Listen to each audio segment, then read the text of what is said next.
Cell phones are an increasingly popular method of communication, and the cell phone industry continues to grow even despite the current economic downturn. Over 3.3 billion people use cell phones, and many people have even substituted their landlines at home with mobile phones. Most people believe that the radiation emitted from cell phones is not harmful. This couldn't be farther from the truth.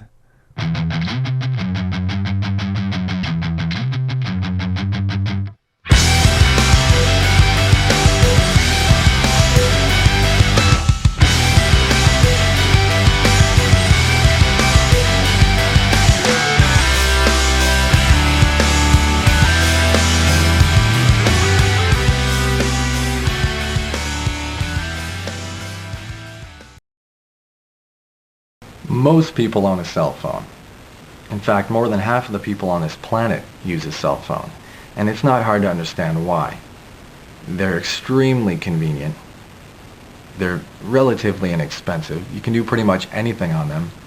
And I think people are even becoming addicted to the use of text messaging, for example.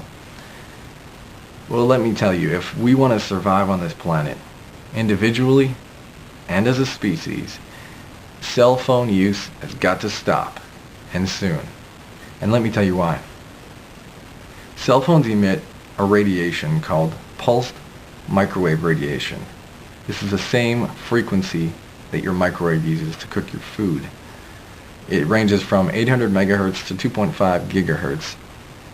It radiates outward in all directions from the cell at the speed of light and can go through almost anything. And let me tell you, this is not limited to just your cell phone. If you've got one of these at home, a cordless phone, these are equally as bad or worse. This one emits 2.4 gigahertz of electromagnetic frequencies. And these frequencies are by far the greatest form of pollution on the planet right now. So it's now become our jobs to reverse this, and we have to stop using them, plain and simple.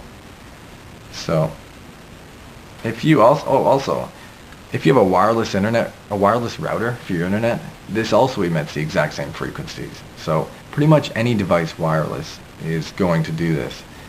We have to boycott them, we have to stop using them altogether. Here's what a cell phone does to your brain. What happens is, we put a cell phone up to our skull, and within 2 minutes, there's no controversy on this whatsoever, the blood-brain barrier opens. It's a membrane that keeps the blood circulating in our bodies from carrying damaging proteins and toxins into our brain. Very important barrier. It opens after 2 minutes. It stays open for 5 hours. These proteins can now enter the brain and start to clump together, and research from France, Germany, England, virtually around the world, Australia, has demonstrated and corroborated that this clumping can initiate immediately nerve damage, neuron damage, leading to such things as Alzheimer's, instant aging. One of the red flags that caused me to write another book was this idea of children on cell phones now. Children as young as 4, 5, 6 years old being targeted by cell phone companies. Researchers say, doctors say, they will be functionally senile, unable to function in society by the age of 30. It's no wonder that brain cancer is the second leading cause of death in children in the U.S. Some researchers are saying that we can look forward to, if that's the right phrase, we can anticipate anyway, 300,000 to 500,000. That's 500,000 brain cancers next year.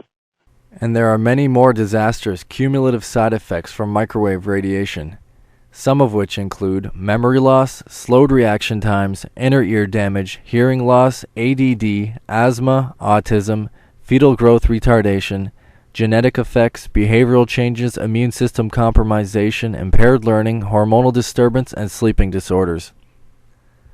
A study published in the Indian Journal of Human Genetics shows that 40% of the cells tested from mobile phone users showed damage to the DNA.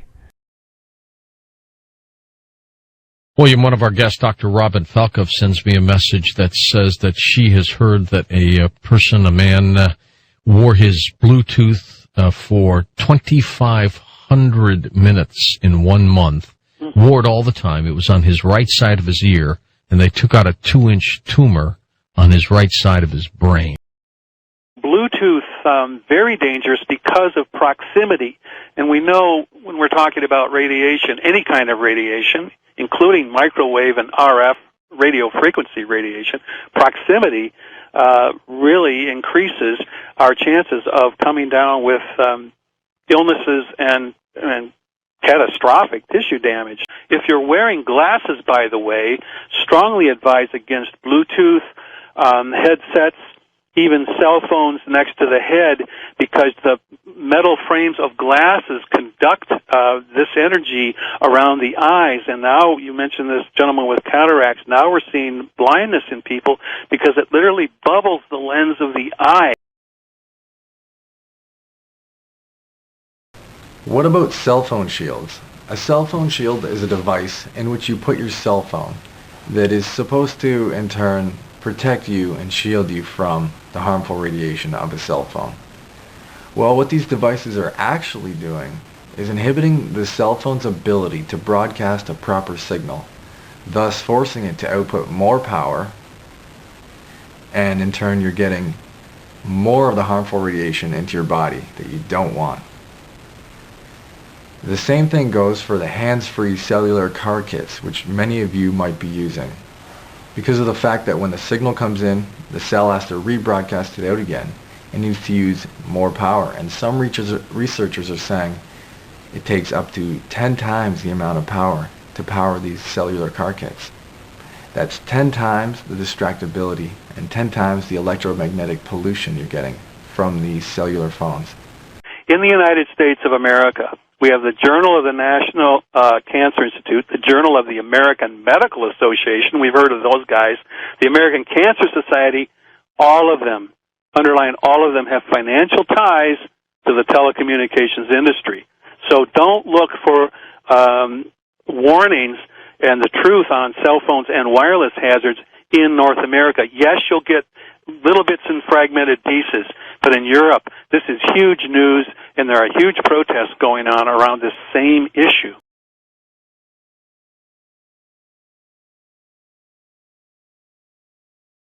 In Europe, it's all over the media. There is an uproar in Europe. The German government has just come out and advised its citizens, hey, don't use these things. It's not a law, of course, but we don't recommend that anybody use these things.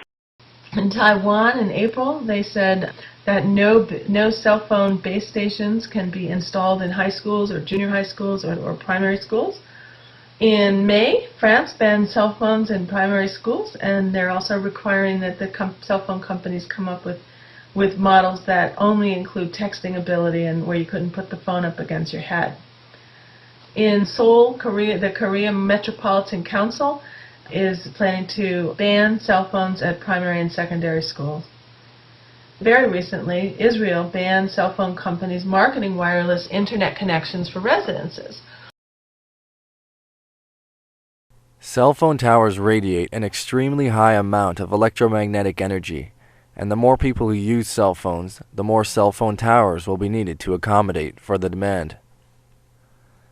Often poorly disguised in ways that many people would find offensive, cell phone towers are put up on top of churches, in parks, and at schools, for which many are being paid millions of dollars every year by the telecommunications industry. There's one school district in Toronto, or in Canada, near Toronto, that gets $1.3 million a year in fees for all the antennas that they put up on the property. This is in Burnham-on-Sea in the United Kingdom, where there was a controversial tower and the residents just decided to take it down. This is not unusual. There have been other cases of towers being bulldozed. Somebody stole a tank and rolled the tank over 2 towers, I think. And actually, you know, there's a lot of civil disobedience and probably more on the way.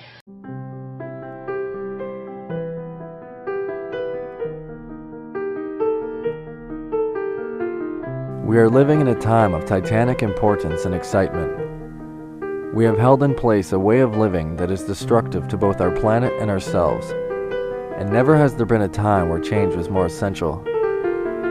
From this perspective, one cannot help but recognize that we are all in this together, and if we can begin to cooperate and do what is best for all of us, we lay the foundation for a better world tomorrow.